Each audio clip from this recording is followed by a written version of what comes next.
2018 சைபீரியால ஒரு ஆற்று படுகை பக்கத்துல ரொம்ப வருஷமா இருந்த உறைபனி உருகுனப்ப அந்த உறைபனிக்கு அடியில 2 மாசமே ஆன ஒரு நாய்க்குட்டியோட உடலை கண்டுபிடிச்சாங்க.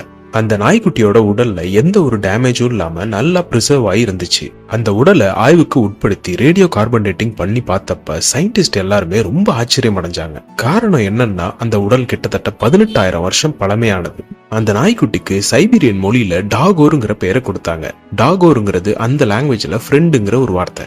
18,000 வருஷமா பனியில இருந்தாலும் அந்த நாய்க்குட்டியோட பற்கள், தோல், முடி மற்றும் சில உறுப்புகளும் பக்காவா பிரிசர்வ் ஆயிருந்துச்சு.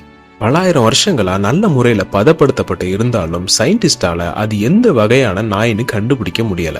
சயின்டிஸ்ட் நிறைய பேர் குழம்பி போற மாதிரி அது நாய் தானா, இல்ல ஏதாச்சும் ஓநாயா, இல்ல இது ரெண்டத்தோட ஹைபிரிட்டாங்கிறத யோசிச்சாங்க. வரலாற்றை பல ஆயிரம் வருஷங்கள் திரும்பி பார்த்தோம்னா நம்ம கூட நாய் இனம் ரொம்ப தூரம் பயணம் பண்ணி வந்திருக்கு. வரலாற்றோட பக்கங்கள்ல மனிதன் முதல்ல டொமஸ்டிகேட் பண்ண விலங்கு நாய் இனம். டொமஸ்டிகேஷனுங்கிறது காட்டுல சுதந்திரமா சுத்திட்டு இருந்த ஒரு மிருகத்தை நம்மளோட வளர்ப்புக்காக பயன்படுத்தி மற்றும் நம்மளோட தேவைகளுக்காக நம்ம கூடவே ரொம்ப நாளா வச்சுக்கிட்டு இருக்கிறது தான் டொமஸ்டிகேஷன்.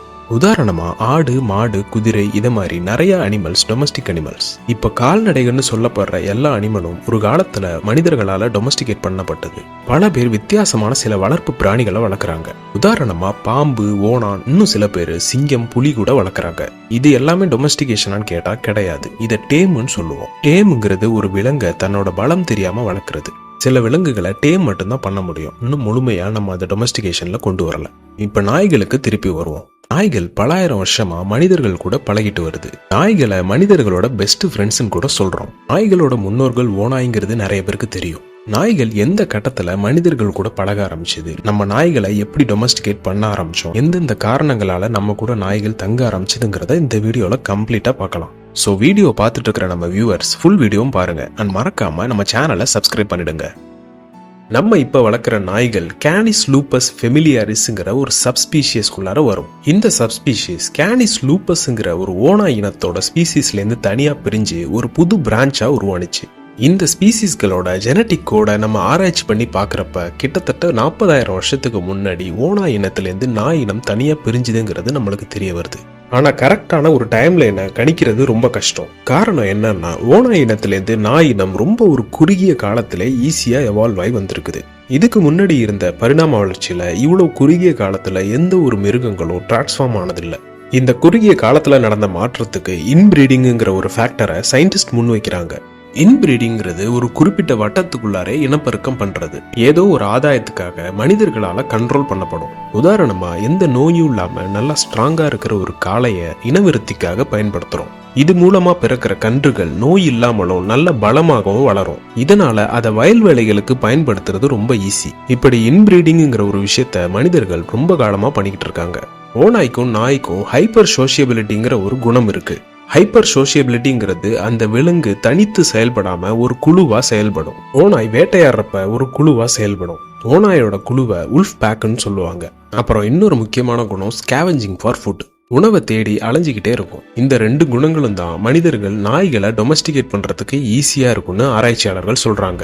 மனிதர்கள் குரங்குல இருந்து ஹோமோ சேஃபியன்ஸா பரிணாமம் அடைஞ்சு ஆப்பிரிக்காவை விட்டு வெளியேறி பல பகுதிகளுக்கு சென்றடைஞ்சாங்க.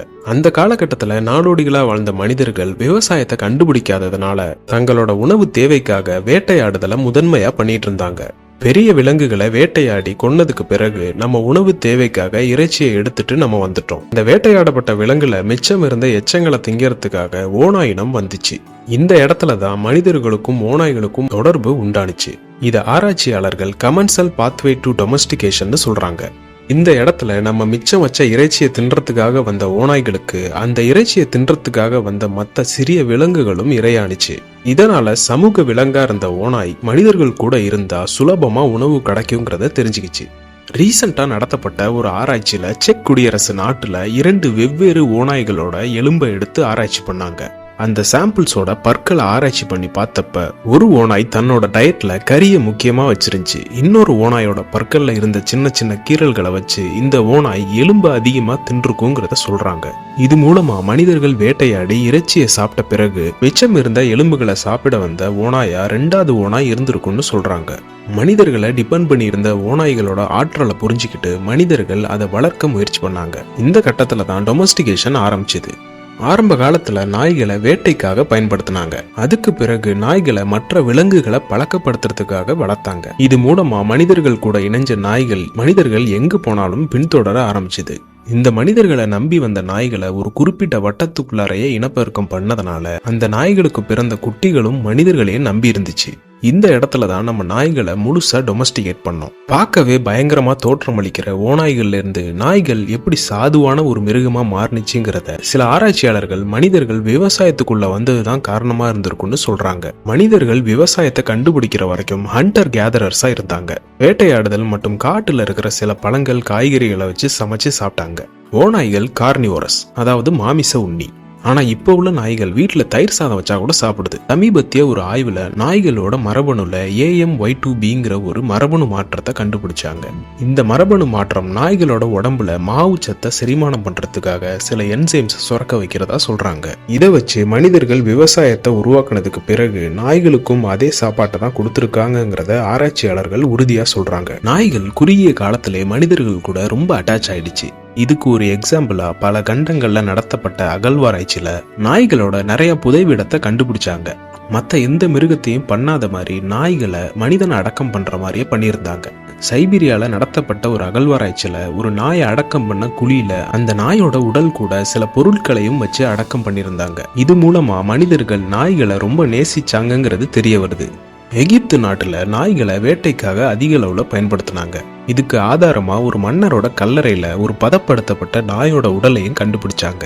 ஒரு கட்டத்துல மனிதர்களோட தேவைக்கு ஏற்ற மாதிரி நாய்களை கிராஸ் பிரீட் பண்ண ஆரம்பிச்சாங்க. உதாரணமா கால்நடைகளை பராமரிக்கிறதுக்காகவும் பாதுகாக்கிறதுக்காகவும் ஹெர்டிங் டாக்ஸ்ங்கிற ஒரு பிரீடை உருவாக்குனாங்க. இப்ப இருக்கிற பார்டர் கூலி, ஜெர்மன் ஷெப்பர்ட் இது எல்லாமே ஹெர்டிங் டாக்ஸ். இத மாதிரி மனிதர்கள் தங்களோட இடத்துக்கு ஏத்த மாதிரியும் நாய்களை கிராஸ் பிரீட் பண்ணாங்க.